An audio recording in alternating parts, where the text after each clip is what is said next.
The Life and Death of Pablo Escobar, written by the Wisdom the Story channel. Once upon a time in Colombia, there was a man named Pablo Escobar. He wasn't just any man, he was the king of cocaine. Pablo was born on December 1, 1949, and he dreamed big, really big. Pablo's family. Pablo fell in love with a beautiful woman named Maria Victoria Henao. She was only 15 when they got married. Pablo and Maria had 2 children, a son named Juan Pablo, later known as Sebastián Marroquín, and a daughter named Manuela. The happy times. Pablo loved his family dearly. He built him a gigantic mansion called Hacienda Naples. This mansion was like a zoo. It had elephants, hippos, and even a dinosaur park. No, not real dinosaurs, just statues, but it was still super cool. Pablo was also known for his generosity. He built schools, hospitals, and soccer fields for the poor. People loved him and called him Robin Hood. Life was good. They were rich, famous,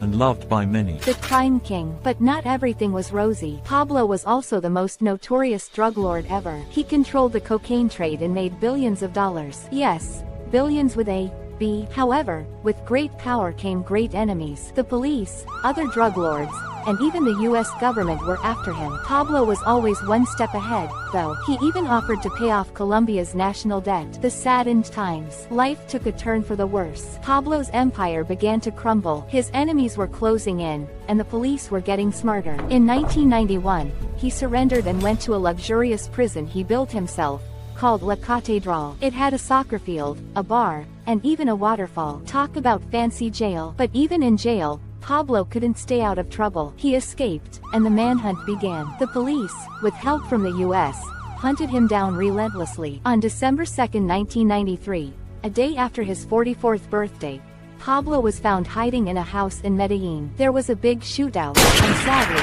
Pablo was killed. The aftermath. Maria Victoria, Juan Pablo, and Manuela had to flee Colombia. They changed their names and tried to start a new life. It wasn't easy. Maria became known as Maria Isabel Santos, and Juan Pablo changed his name to Sebastián Marroquín. Manuela had to live in constant fear, always moving and hiding. Despite everything, Pablo's family tried to find peace. Sebastián even wrote a book about his father, trying to understand the complex man Pablo was. The end. So, that was the life and death story of Pablo Escobar. A tale full of love, crime, joy, and sadness. From being the king of cocaine to a hunted man, Pablo's life was like a wild roller coaster. And that's the story brought to you by the Wisdom the Story channel.